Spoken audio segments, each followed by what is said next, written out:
Hello YouTube land, this is Dantes and welcome to my top 10 Mario games of all time right here at the Forcing Unison Gaming channel. Remember to subscribe, like, and comment so you can make this crazy motherfucker happy. Also please remember to visit our Facebook page at Forcing Unison. Anyway, before I start the video, I wanted to give a little bit of background. Please go back and visit my old top 10 Mario games of all time so you can see how much my mind has changed in the last 7 years since that old video was uploaded in 2010. So, long time ago. This time I decided to make the list based on fun. Which Mario game I had the most fun with. And hopefully, this list represents my taste in Mario games better than my last list. Anyway, without further ado, let's start the show. At number 10 is Super Mario Bros. 2. I guess you could call it Super Mario USA. Since a little bit of background, this was not the original Super Mario Bros. 2. A game that looks similar to Super Mario Bros. 1 came out in Japan as Super Mario Bros. 2, which was way harder than the original Super Mario Bros. 1. And we later received that game as Super Mario Bros. Lost Levels. So we still got a chance to play that game. And I mean, that game was really hard. But anyway, the game that I want to talk about is the one that we got over here, which was Super Mario Bros. 2. And to me, it's still a good game. It came out when I was a kid. I was a huge fan of Super Mario Bros. 1. So when Super Mario Bros. 2 came out, I was pumped to play it. But my surprise was that the game was totally different. Gone was the blocks. Gone away was the Goombas. Gone away was everything that made Super Mario Bros. 1 so charming. And what we got was Mario that was pulling vegetables out of the ground to kill monsters. But still was kind of fun. I mean, it was the game was a risking from an original Japanese game. I don't remember the name. And then basically put Mario characters on it. And I think that was the right decision here for the US. It still was a fun game. It was, even though it wasn't anywhere close to the original Super Mario Bros. 1, I think it was still a fun game. And I had a lot of fun playing it. At number 9 is Super Mario 3D World for the Wii U. Basically, this is the latest Super Mario Bros. Game that came out a couple of years ago. I mean, to me, this game belongs in the top 10 Mario games of all time. It had really well level design.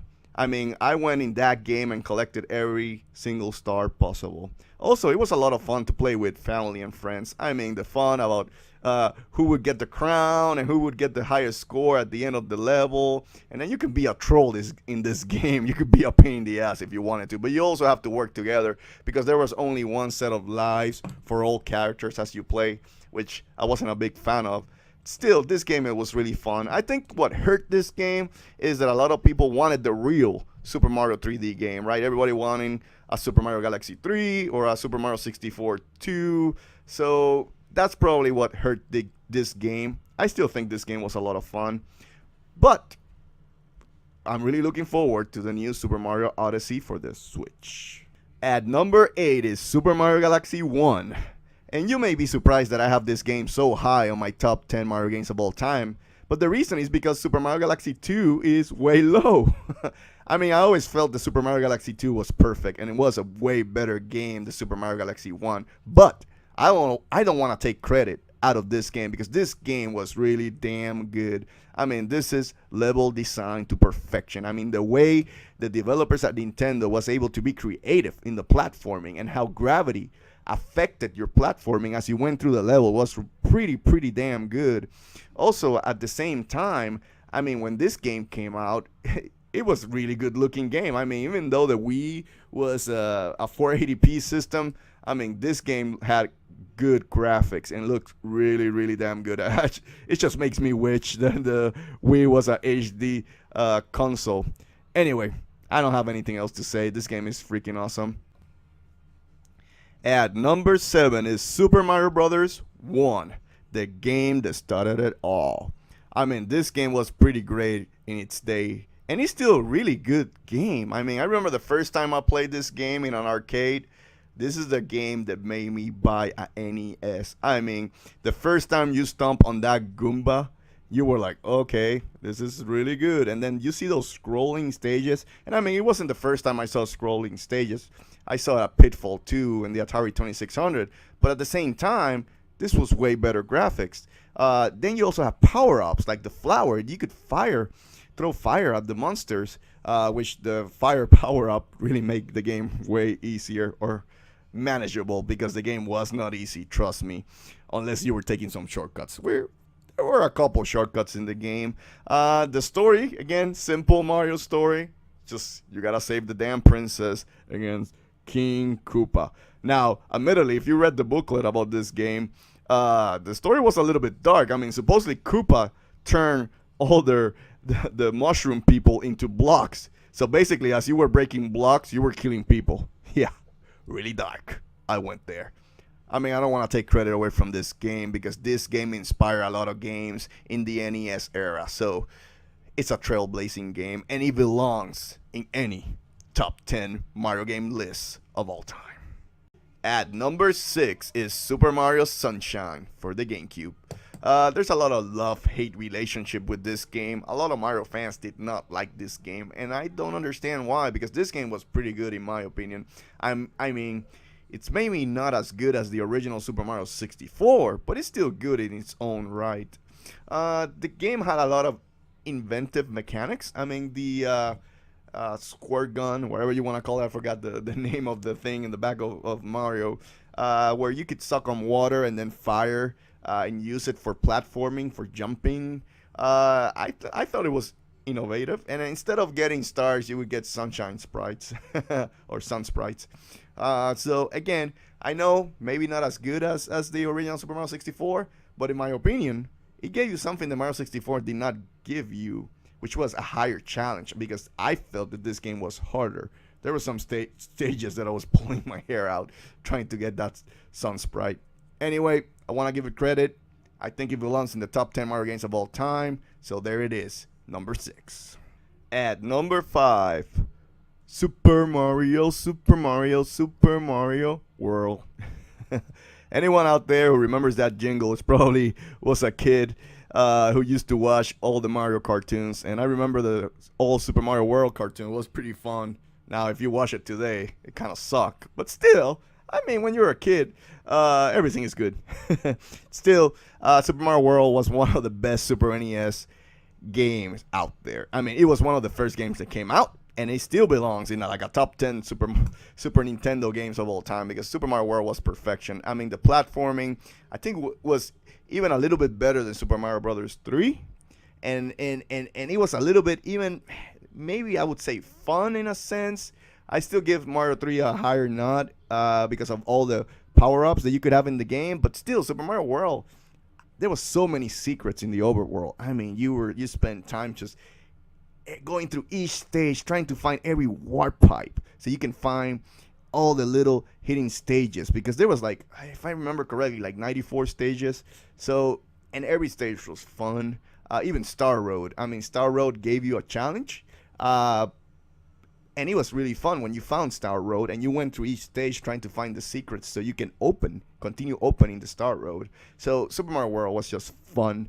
If there's maybe a ding on Super Mario World, is that this is where Nintendo started to make Mario games a little bit easier, right? Compared to Mario 3. Mario 3 was a way more challenging game than Super Mario World.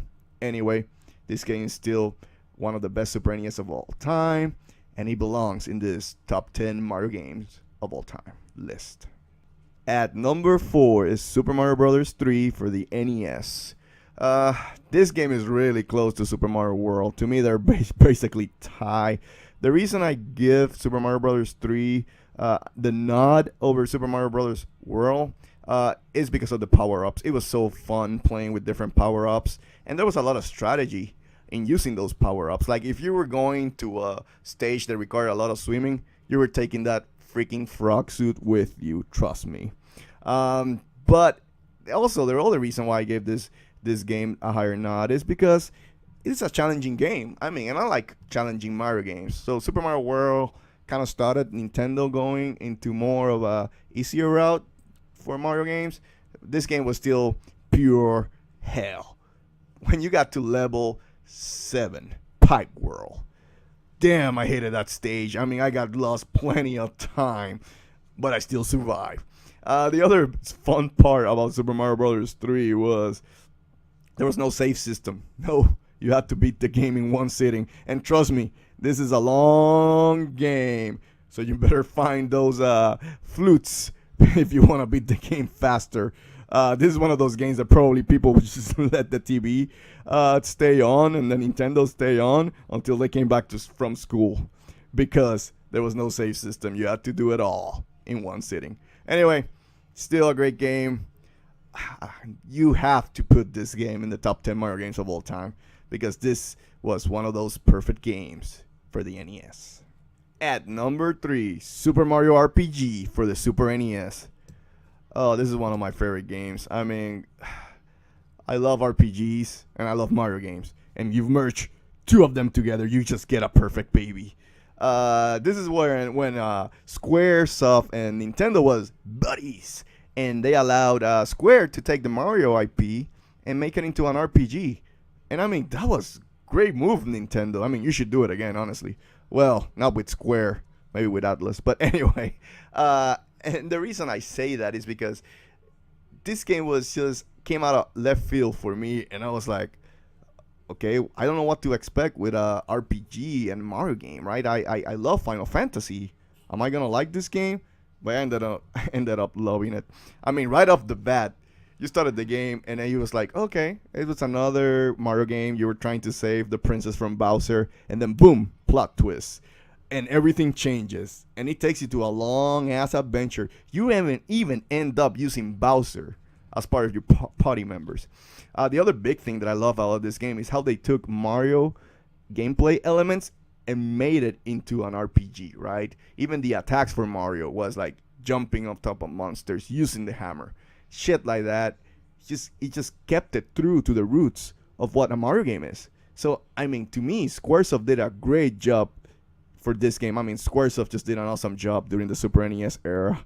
I mean, all those great RPGs. Damn, I wish Squaresoft would be back to be good again, honestly. But anyway, I don't want to change the subject here. This is still one of the best Mario games of all time. At number 2 is Super Mario 64 for the Nintendo 64. There's a few games in your lifetime that you go, shit, this game is gonna revolutionize gaming, and this was one of them. I mean, this is the game that made me buy a Nintendo 64. The first time I saw Mario in 3D, I went, holy shit. And then you started playing the game, and you were like, okay, gaming is really moving forward now. I mean, gaming is going to be really good in the next 20 years. And even for me, at that time, I was more of a PlayStation guy. I mean, this game, and Ocarina of Time, was more than worth it to have a Nintendo 64. And after that, Nintendo kind of became the perfect console, or the companion console to your main console, right? And again, if I put two games to me that revolutionized during that generation, I would put Mario 64 and Metal Gear Solid, because honestly, these two games moved the industry forward and honestly inspired a lot of games in that generation. Anyway, I can't say anymore. This game belongs in the top 10 Mario games of all time. At number 1 is Super Mario Galaxy 2 for the Wii. I mean, if Mario 64 revolutionized the platforming genre, I would say Mario Galaxy 2 perfected it. This game was perfect to me. This is one of the most fun I have ever had in a Mario game. I mean, I did everything in this game. I got every single freaking star. Green, gold, yellow, purple. I know, I'm joking now, but I did everything. I even did the crown stage, which was one of the toughest stages in the game, which I was happy with, because admittedly, you know, the challenge has been going away in the latest Mario games. But Mario Galaxy 2 has some good challenging stages, and more so if you were trying to do everything. Now, you guys understand why I put Super Mario Galaxy 2 so low on my list, and why I put this game number 1. It's just, I just love this game. And damn, if you play it on the Dolphin, in HD, this game is beautiful. I mean, the artistic style and the graphics of the Nintendo games, they're really good. I have to give them credit, and they're long lasting. So anyway, I don't know what else to say. This game is perfect. This is even one of my favorite games of all time. So anyway, Super Mario Galaxy 1 is my top Mario game of all time.